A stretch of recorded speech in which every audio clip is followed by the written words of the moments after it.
Donc on a parlé du multitemps comme quoi c'est une généralisation de singletons. C'est quoi en fin de compte un multitemps?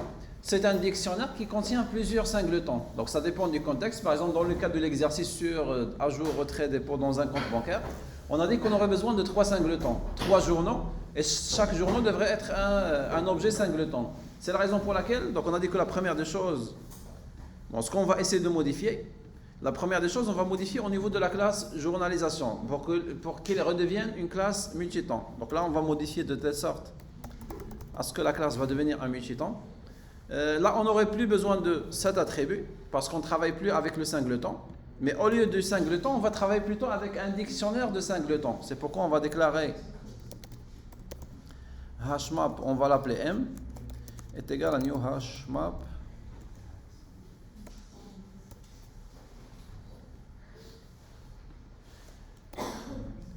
Bon, pour ne pas avoir à chaque fois de faire des opérations de conversion, on va dès le départ définir quels sont les types de la clé et de la valeur.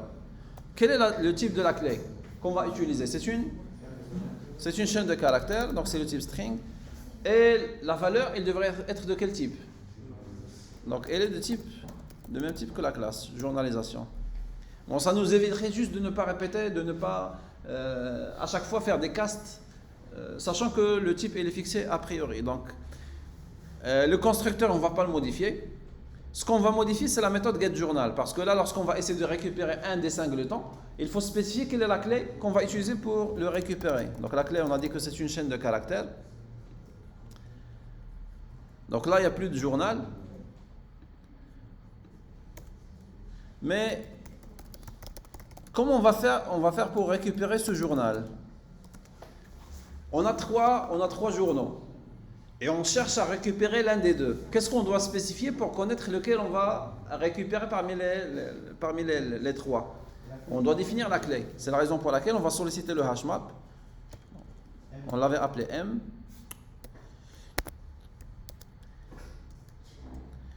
Et donc on a dit qu'il y a la méthode get. Bon, c'est la clé. C'est-à-dire que lorsque vous allez demander au code, au programme de récupérer un objet dont la clé elle est fournie en paramètres, on va reprendre cette information qui est à la clé et on va essayer de la récupérer depuis le map. Bon là, il faut déclarer la méthode, plutôt le map, bon, private static, ça devrait être un attribut de classe parce qu'on va l'utiliser dans une méthode statique, une méthode de classe. Également, ce qu'on doit modifier, normalement, c'est le même code qui va suivre. Il y a juste une instruction qu'il faudrait ajouter. Supposons qu'on a appelé la méthode getJournal en spécifiant la clé journal dépôt. On a testé, on a trouvé que le journal est égal à nul. Ça veut dire que personne n'a fait une opération de dépôt. Ça veut dire qu'il n'y a pas de journal de dépôt. Il faudrait le créer, mais en plus de ça, qu'est-ce qu'il faudrait faire? Il faudrait l'ajouter dans le map. Sinon, on va le créer, mais on ne va pas le considérer dans le map. Donc, pour l'ajouter, c'est la méthode put qui prend la clé et la valeur. La clé, c'est la même qu'on avait fournie dans le paramètre. Et la valeur, c'est le journal. Et de cette manière, à chaque fois qu'on va demander de récupérer une instance en fournissant le nom du journal, ou bien la clé du journal, à chaque fois, il va essayer de tester et voir est-ce que le journal il a été déjà créé. Si ce n'est pas le cas, il va le créer, il va le faire dans le map. Supposons que le deuxième, ou bien un deuxième compte va faire une opération de dépôt, il y aurait le premier qui l'a déjà créé, c'est-à-dire il l'a créé, il l'a mis dans le map, et donc automatiquement on va les récupérer depuis la première fois. Donc on va récupérer le journal qui a été créé par la première opération de dépôt pour le premier compte. Donc il n'y aurait pas le if, on ne va pas exécuter ce qui est dans le if, on va juste retourner ce journal et bien sûr ajouter log, on va garder la même, get log ça va être la même. Ce qu'on doit changer également, c'est au niveau du compte bancaire.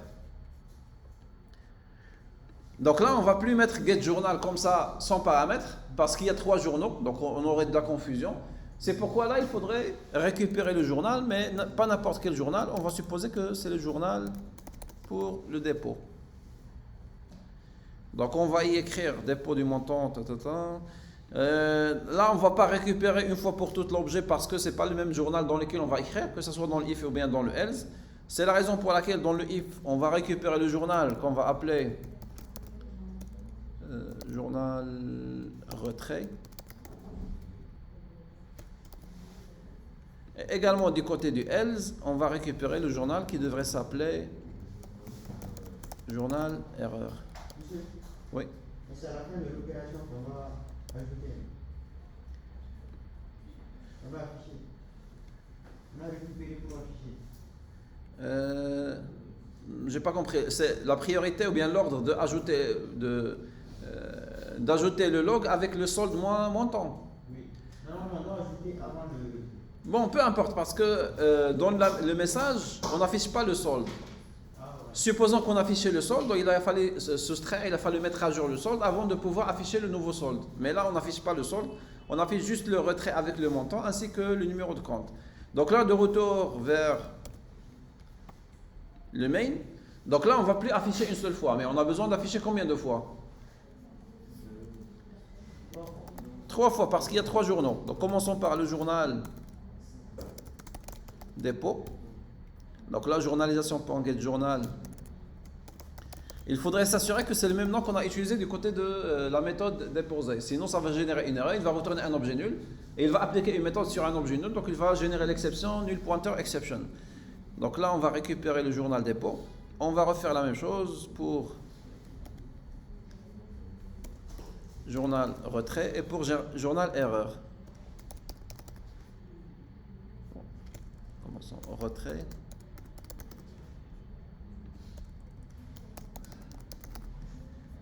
Et ça, c'est pour le journal des erreurs. Par exemple, dans notre cas, donc on a commencé par déposer. Après, on a déposé, retiré. Bon, on va essayer d'imbriquer les appels. Comme ça, vous allez voir que même si on va imbriquer les appels, mais il va écrire séparément dans les différents journaux. Commençons par exemple par C1. Ouais. On n'a pas besoin d'instancier. Qu'est-ce qu'on va instancier? Les trois journaux. Mais l'instanciation, ça va se faire dans la méthode getJournal. C'est elle qui permet de tester est-ce que le journal il a été instancié. S'il n'a pas été instancié, on va l'instancier, on va le mettre dans le map. S'il a été instancié, directement, on va juste le retourner. Donc on va commencer par retirer un montant qui doit générer une erreur parce qu'il n'y a rien sur le C1. Déposer, retirer et on va faire C3 point déposer. Et donc lorsqu'on va exécuter, même si on a imbriqué les appels, bon, on a également oublié l'anti/n. Bon, on va retourner vers. Bon, déjà là, on va mettre plus. On peut l'ajouter dans la méthode d'ajouter après le message, on peut ajouter l'anti/, comme ça. Ouais.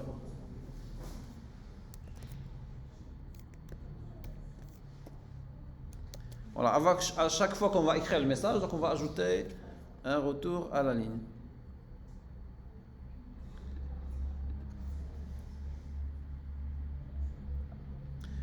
Voilà, donc en commençant par, bon, on a fait 2 fois le retour à la ligne, c'est pourquoi il a, bon, ça c'était pas nécessaire parce qu'il y a déjà le retour à la ligne dans, voilà, dans le message, dans la méthode déposer retirer.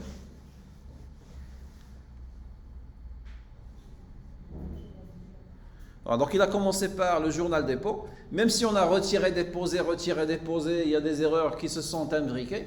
Mais à chaque fois, donc, il va se diriger vers le journal équivalent dans lequel on doit écrire. Et donc c'est la raison pour laquelle donc, dans le journal, on a retrouvé 4 opérations de dépôt. Bon, pour le dépôt, on a dit qu'il n'y a pas d'erreur. C'est-à-dire qu'on aurait autant de lignes dans le journal dépôt que d'appels de la méthode déposée. Donc c'est pourquoi on a retrouvé 4. Donc il y a 4 appels de la méthode déposée. Pour le journal de retrait, donc il y a une seule opération de retrait qui s'est effectuée, c'est celle qui est par rapport à C1.